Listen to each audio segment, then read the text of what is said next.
Hello, I'm Emma Belsky. From 2021 to 2022, while I was a student at Mount St. Mary's University, I interviewed several professors about texts that they loved teaching and reading. I'm happy to share these recordings with you now as the Grade 8 podcast. Enjoy!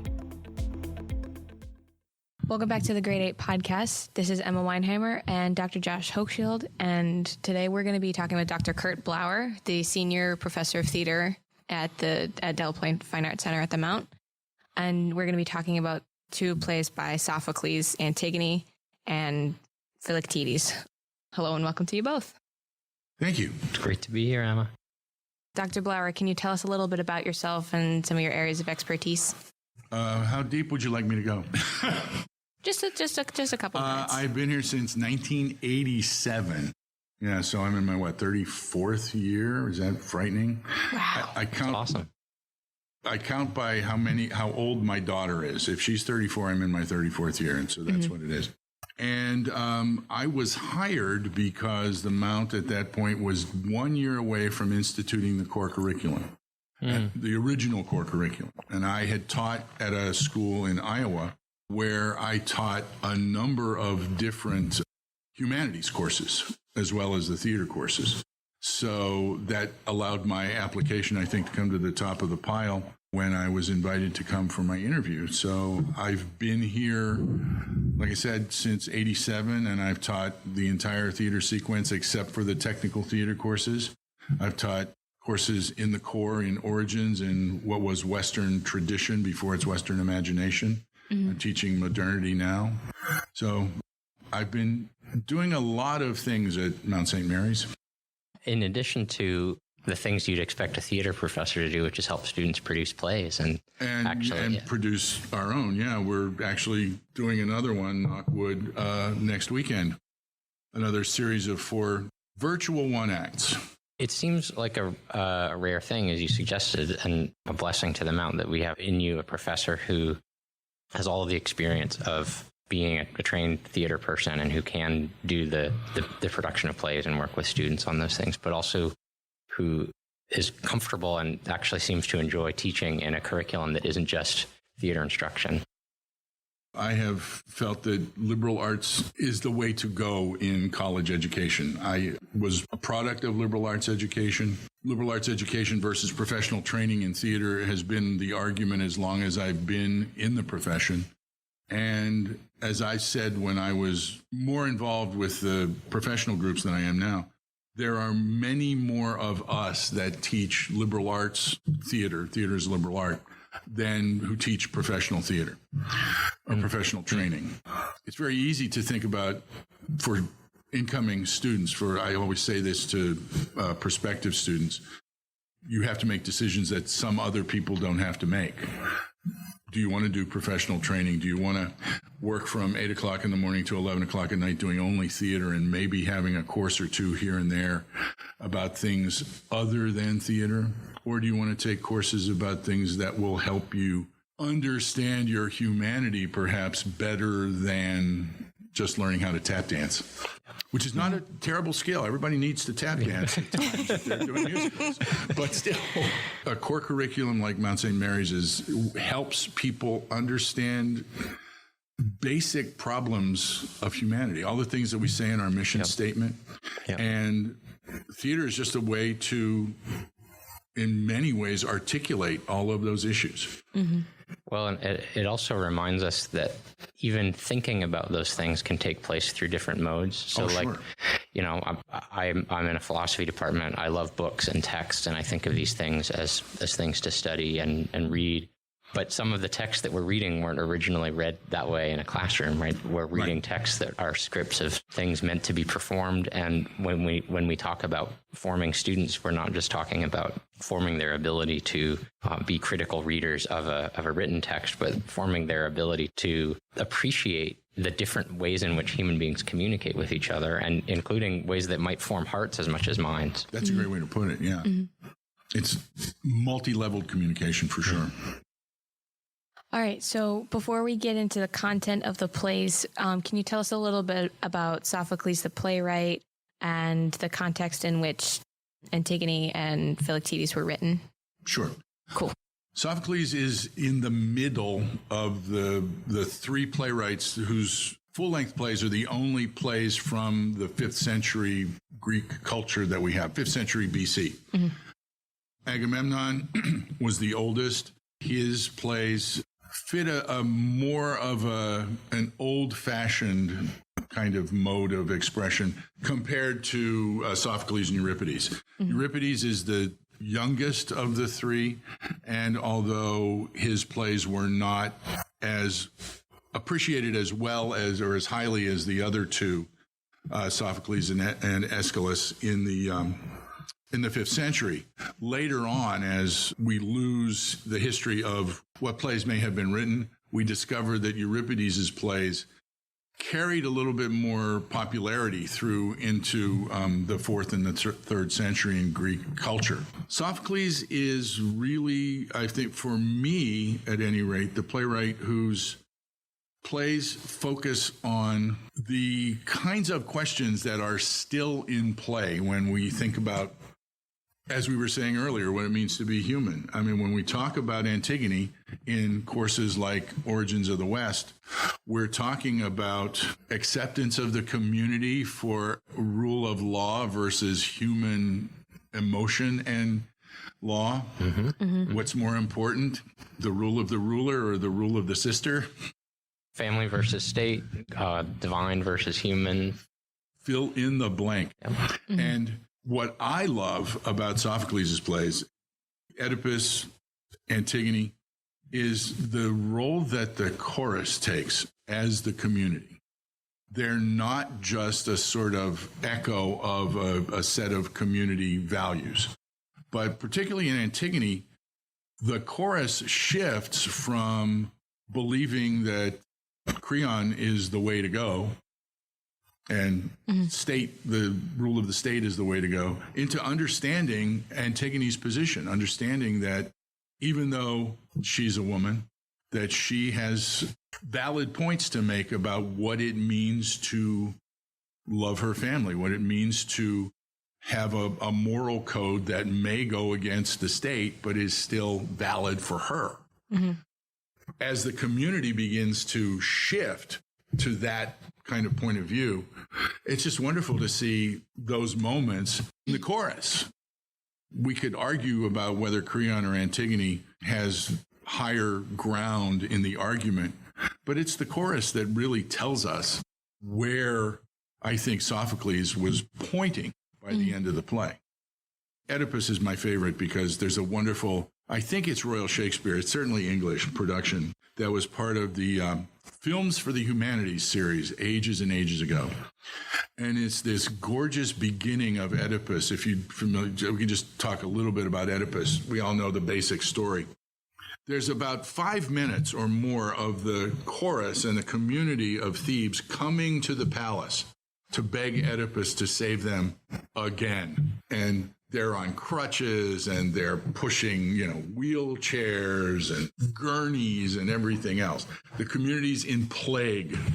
This was the guy who brought the plague. This was the guy who allowed it to come back. And this community still hasn't figured that one out yet. They are as blind at the beginning of the play as Oedipus is at the end. That's really sneaky smart on the part of a playwright like Sophocles. Mm-hmm. Do we have a good sense of what sort of function these plays had in Greek society? Like what was their, I think it's very hard for modern people, many of whom don't go to see plays regularly, to appreciate. We know that the plays that we have, the plays of Aeschylus, Sophocles, and Euripides, were primarily performed at a spring festival called the City Dionysia. And the City Dionysia was a festival that was both ritual and religious at the same time. It was popular and political. My theater history professor in graduate school always said that she felt that the reason the City Dionysia happened in the spring was because that's when the harbors were open, and it was more easy. It was easier for other city-states to gather in Athens to see what was going on in Athens, who was trying to maintain political control over the entire Greek peninsula and the seas around it through the 5th century. And so the city Dionysia became a way for them to demonstrate what Athenian values were meant to be. And Sophocles is really right in the middle of the 5th century, in that time period between those wars, Peloponnesian and the Persian Wars. It doesn't matter. My point is, these plays were meant to be part of a civic celebration that was meant to be as demonstrative of Athenian values as they were meant to be entertaining. We don't know for sure about a lot of things because everything is fragmentary. Were there sacrifices that were made before the productions of plays or something like that? Possibly. Were most citizens expected to be there? So, property owning men and their families? Yeah, we do know that. And we do know that Athens subsidized attendance for those people who were unable to afford it. And then we know that there were competitions, and that at the end of the festival, what the judges deemed to be the best plays were given special awards. And we also know that they were community theater as well, that they weren't professional actors until we get past the 5th century. So Aeschylus acted in his own plays. We don't believe Sophocles and Euripides did, but they probably directed them, and they directed choruses that were community members and actors who were not professional, who were drawn from the community. All right. Let's get into the content of the plays then. Would you like to start with Antigone or Philoctetes? Sure, let's start with Antigone. All right. In Antigone and Ismene are the two remaining children of Oedipus and Jocasta. Their brothers, Eteocles and Polynices, I'm remembering these names. Good job. Killed each other in the war for Thebes. And Creon, Jocasta's brother, so Antigone and Ismene's uncle, has finally gotten the job of regent that he's wanted from the time Oedipus showed up in a play earlier to say, "Hi, I'm Oedipus. I solved the mystery of the Sphinx. I can be your king." And so Antigone is faced with essentially burying her brother Polynices, who Creon determined was the rebel and should be left outside the walls of the city and left unburied. And burial, as far as we know, was just a sort of ritual sprinkling of dirt on the body. It wasn't an actual burial as we understand it. But a hero's burial would have included probably a funeral pyre of some kind. Mm-hmm. So just throwing a body outside the walls of the city is pretty demeaning to the body and the family. And so Antigone is standing up for her brother and saying, it doesn't matter what my uncle Creon says, I believe that we should honor both brothers. It was a terrible war. They both had to make terrible decisions, and they need to both be given the proper honors of a soldier. Creon, Uncle Creon, who, like I said, has wanted to be the ruler for a very, very long time, starts talking like a politician. He just continues to talk and talk and talk. He argues his point admirably. But beats it into the ground. But he beats it well into the ground. Yes, Emma, yes. One of the things that I know about this play, I mean, it's a play of any of the Greek plays. It's probably the one that's most talked about by philosophers. Sure. He, like a politician, he talks himself into an untenable political philosophy. Like he starts just that's insisting. A good way to put it. Yeah. He just, he might have gotten away with it, but he insists that he is the center of power and that there's no authority above him. And you start to wonder whether even he could believe what he's saying. But what he says is shocking. It's so easy in all of these plays to recognize those moments, if you're looking for them, to recognize those moments when hubris, that idea of pride, just creeps right into human life. And we were talking about what that tragic flaw is and whether or not hubris and pride is that sort of thing. It's It's a part of being human that every once in a while we step off what is deemed to be the correct path. And for the Greeks, if you're working with fate and the idea that the gods have planned out your life, if you step off that path, even for a moment, they're going to make a lesson of you. They're going to make a lesson of you. Thank you. And yeah, there's Oedipus. In a word, there's Oedipus. I mean, when I teach it, I hate to keep going back to Oedipus, but when I teach it, I always say, if you had an oracle come to you and say, you will kill your father and you will marry your mother, would you date anyone old enough to be your mother? Or would you kill anyone old enough to be your father? Or would you just try to avoid that one? But he's human. He gets angry. He gets upset. He gets frustrated. The city comes to him and says, you've solved the riddle. Here's the queen. Congratulations. Oh, okay. Sounds good. I'm human. Same thing. Creon has regained the throne he's wanted since Oedipus walked into town. And he's very much full of his power. And so he's made a rule. And as you say, once he makes the rule, he can't back down. Hubris won't let him back down. Nor will Antigone's hubris let her back down from her stance. And so you've got two people, most interestingly for a Greek audience, a man and a woman whose position wouldn't be thought to be worth even thinking about. And like I said, you've got this community who over the course of the play begins to come around to understanding, if not fully accepting, Antigone's point of view. So if I remember correctly, like the key conflict was whether or not they should bury the brother. I mean, like as you explained. Right.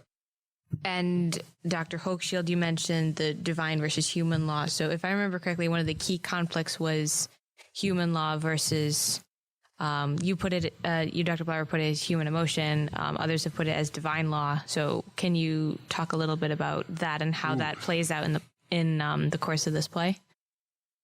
I think we have to maybe define our terms a little bit more. When you're thinking about divine law, think about law that's given in these plays given by the gods. In other words, the oracle fate.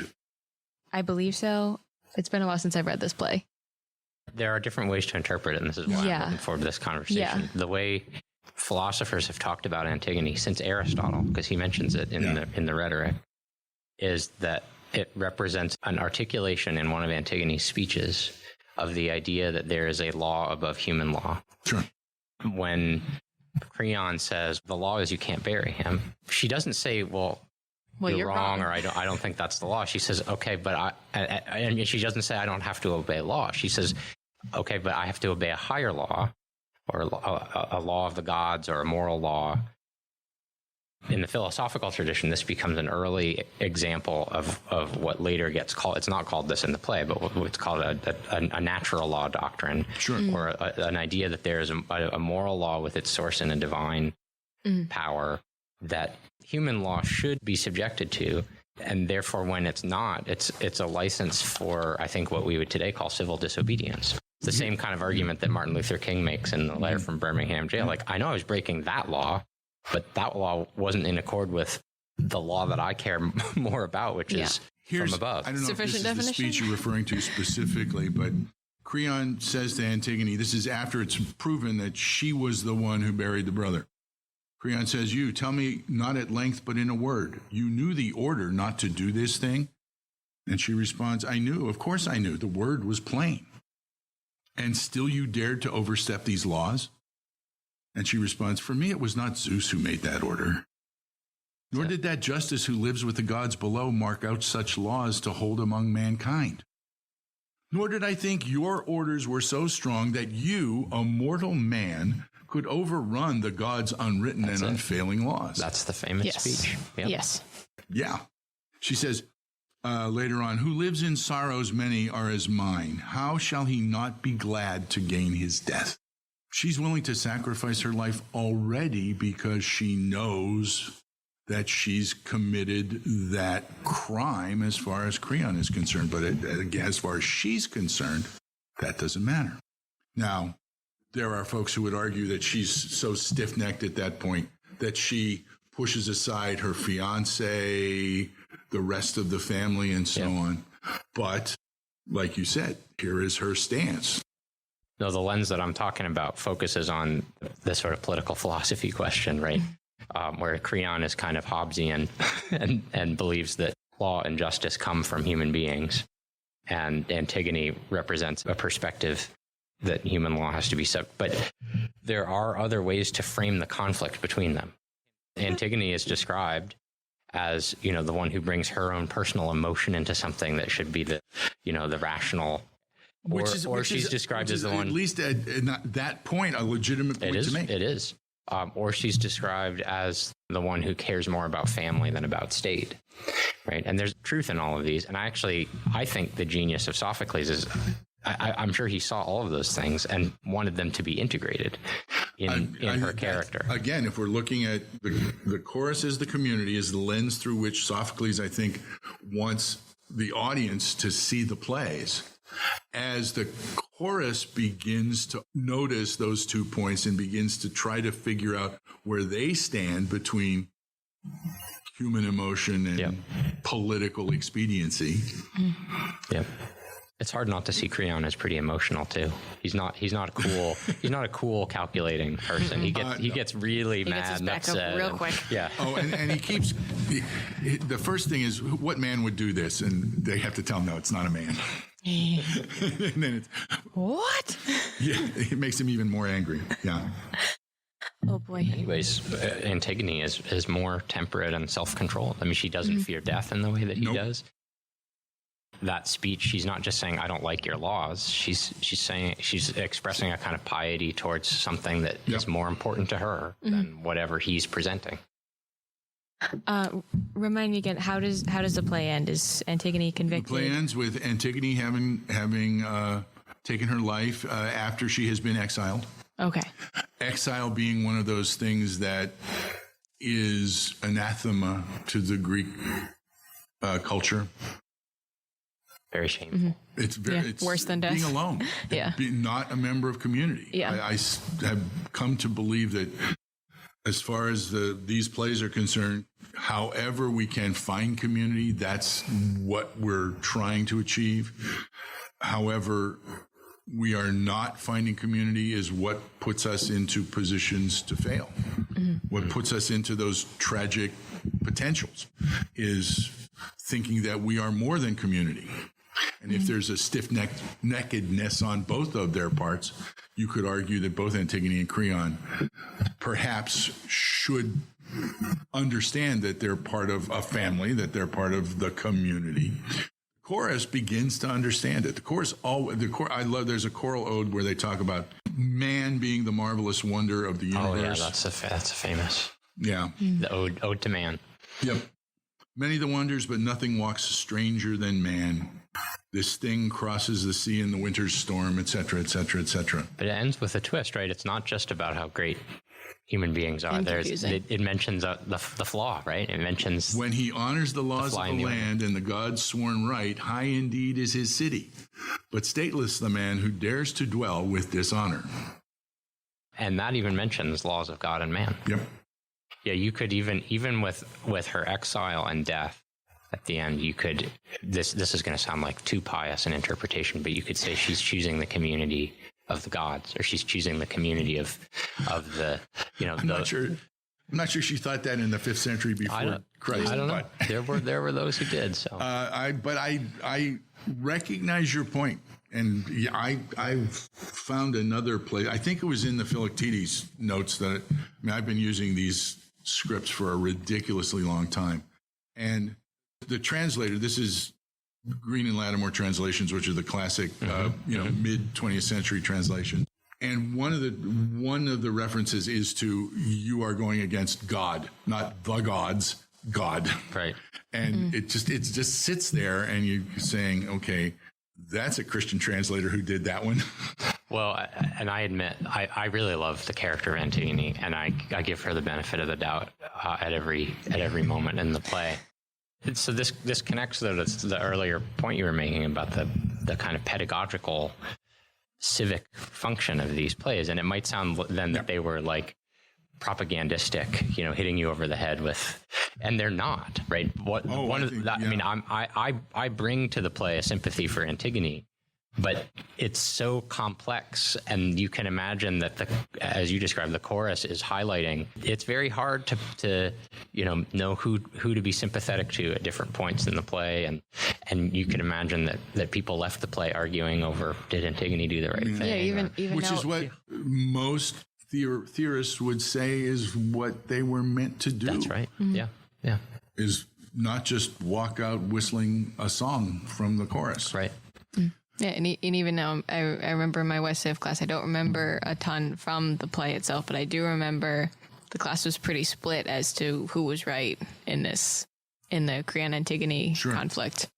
Yeah. Always. So it hasn't lost that. You can have that discussion any day in every class. Yes. Oh, actually, you mentioned the Philoctetes play. Yeah. So how about can you give us a little bit of an overview of that? Because I am not familiar with that That's at all. All right. This is a play where the tragedy is that no one dies.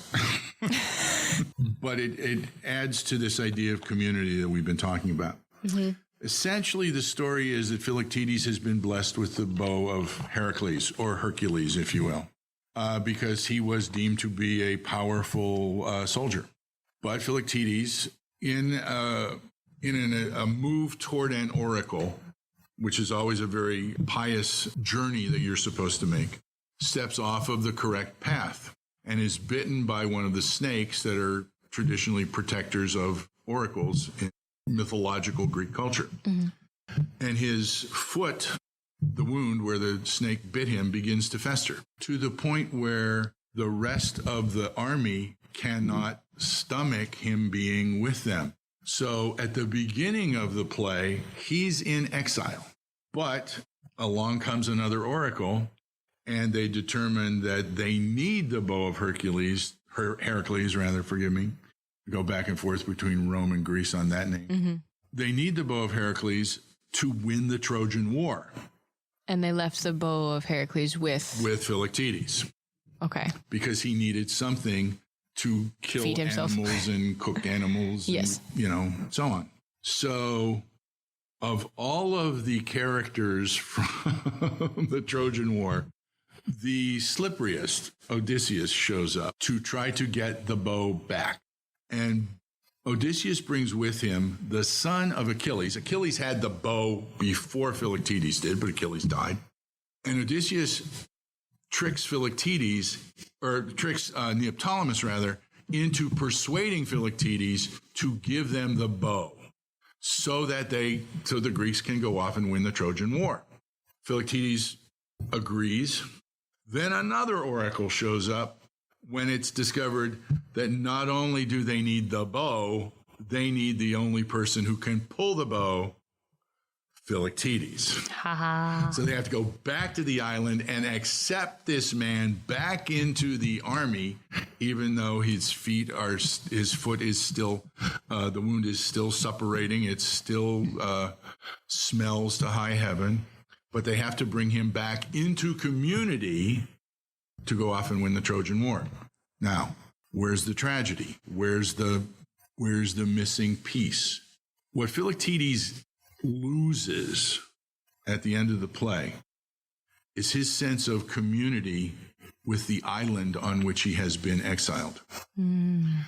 This is a play about Philoctetes, a human, discovering his affinity for harmony with nature. Okay. Not just, using the bow to kill small animals to cook and eat them. Is he reluctant to go back to war?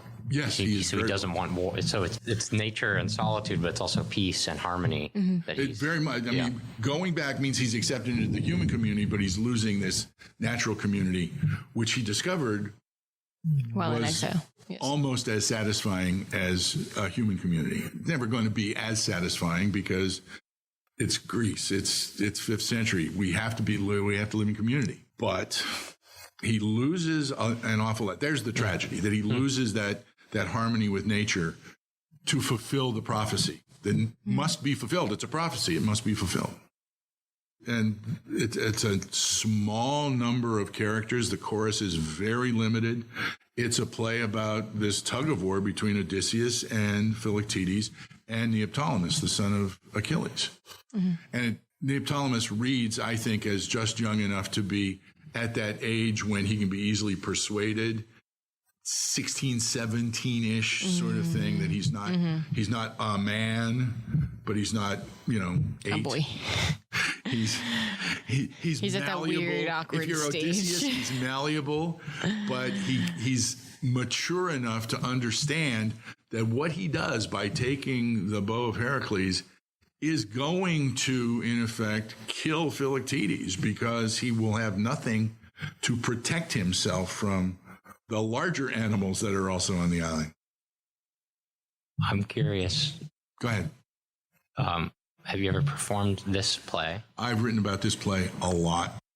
This play and other plays, are there particular challenges if you ask college students to put on a Greek tragedy? Can they get inside a Sophoclean I world? think so. Emma, you want to talk about the adaptation of Trojan Women we did last year? That was that a Euripides play that we did? It was Euripides, but Yes. still.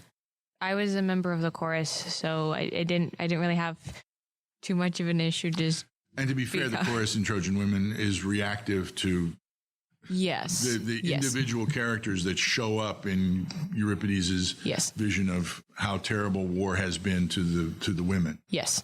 If anything, the most difficult part was you would have these really long laments in between the scenes, and it was a little hard to place myself in that context to know exactly how devastating it was, because as you were talking about Antigone and you kept referring back to Odysseus, to fully understand Trojan Women, you had to understand the mythology and history of Odysseus. And the war. And the war, yes. But not just of the war, the things leading up to that. And the fact that Helen of Troy sits there as one of the Trojan women, having been, for many readers of the myth, the instigator of the war. Yeah.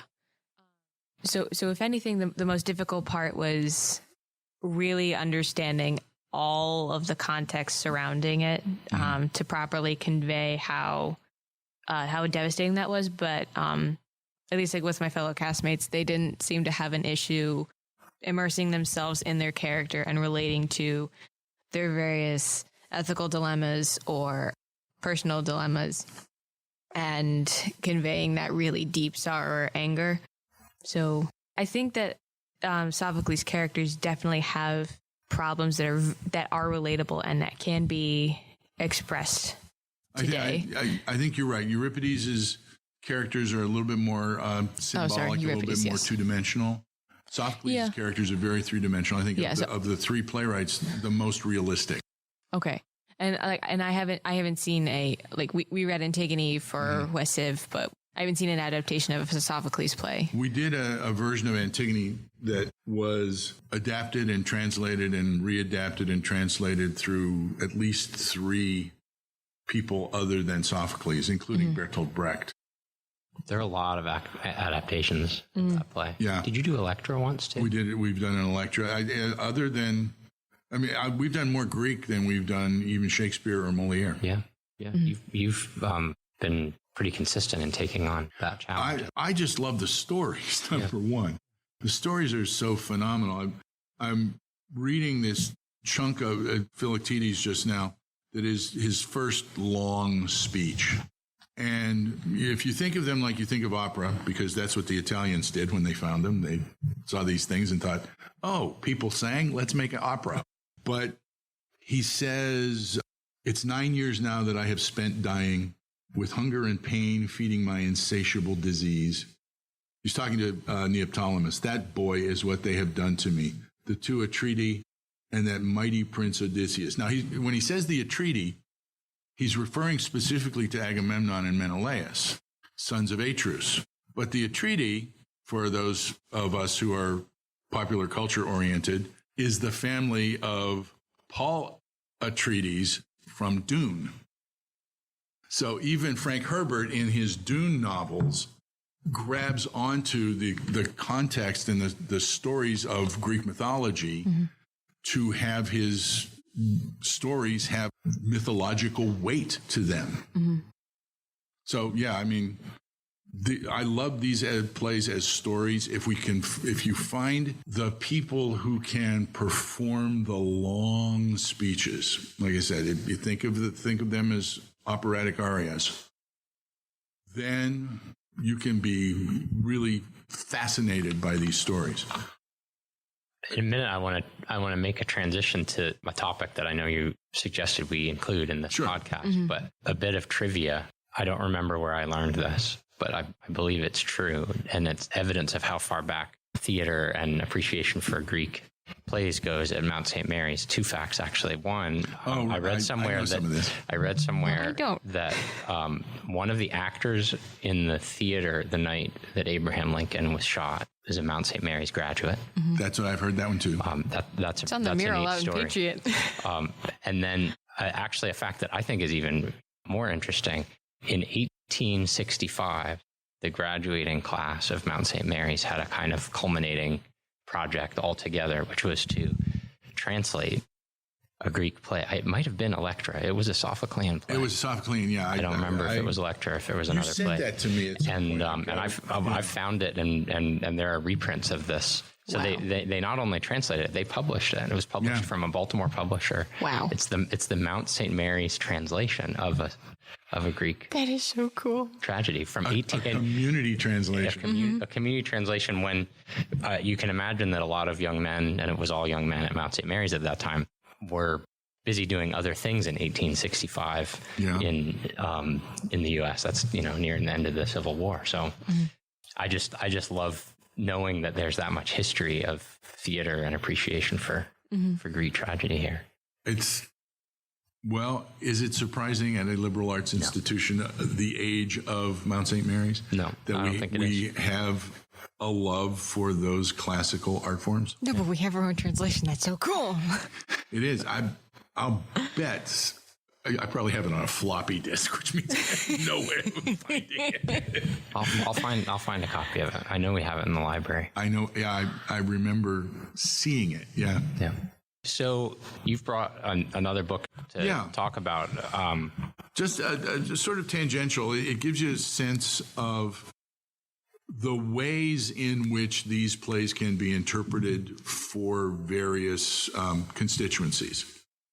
And a translator who was a soldier by the name of Brian Dorries has translated, a handful, 6 or 7, I think, of the Greek tragedies, and has presented them in readings and in fully realized performances to audiences of veterans, specifically veterans with post-traumatic stress syndrome or with post-war injuries of some kind.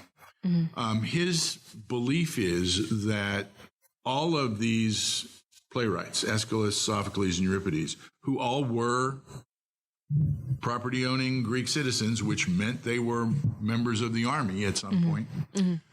Sophocles was a general, were aware of the fact that the citizenry, particularly, again, those property-owning men, had been at war at the beginning of the 5th century, through much of the last third of the 5th century are going back to war, and that these plays become, if not intentionally therapeutic for the audiences, at least a way for the audiences to recognize issues placed on stage in a performative sense that can resonate with their own experience. Okay.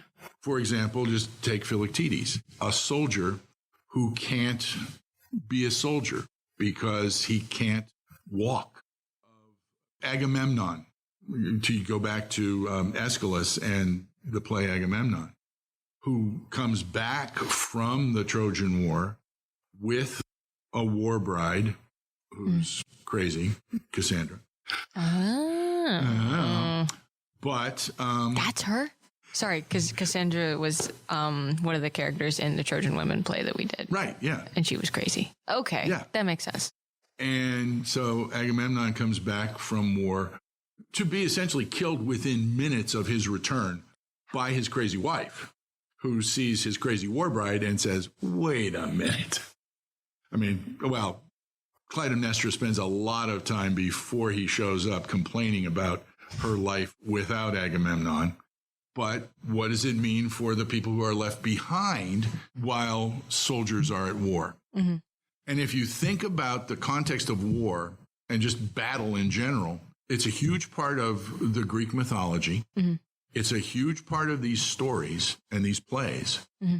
And so it makes a lot of sense for Mr. Dorries to have found a way to engage. I was just reading it last night. When he first started proposing this to various people, he said as many doors got slammed in his face as were open to him. But eventually a number of veterans said, okay, yeah, come to this meeting that we're having and read the play.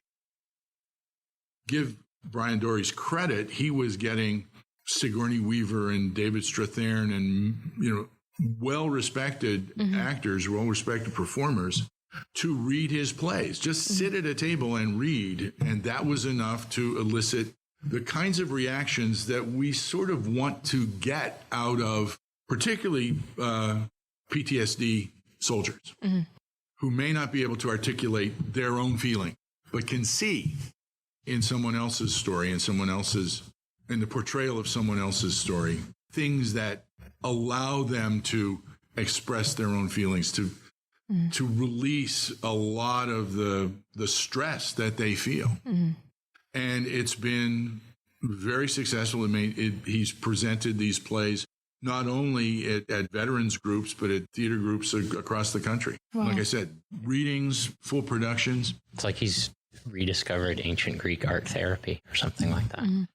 I mean, right. And we shouldn't be surprised, right? That people, human beings, given what we know about the human condition, that human beings don't necessarily process their ideas and feelings and experiences alone. They don't necessarily process them through writing or reading or conversation. We don't do it for our own reason. Like when you try to do that by yourself, you can't. Yeah. You might need to experience a work of art with other people that helps show you and give you perspective on the awful things you've experienced. I think it's the only way to experience a work of art is with other people. Yeah. Mm-hmm. That's not totally true, but I mean, I work in theater because I enjoy the community expression, aspect, the working with other people. Well, thank you very much. It was very thought-provoking. This was fantastic. Ellen, thank you so much.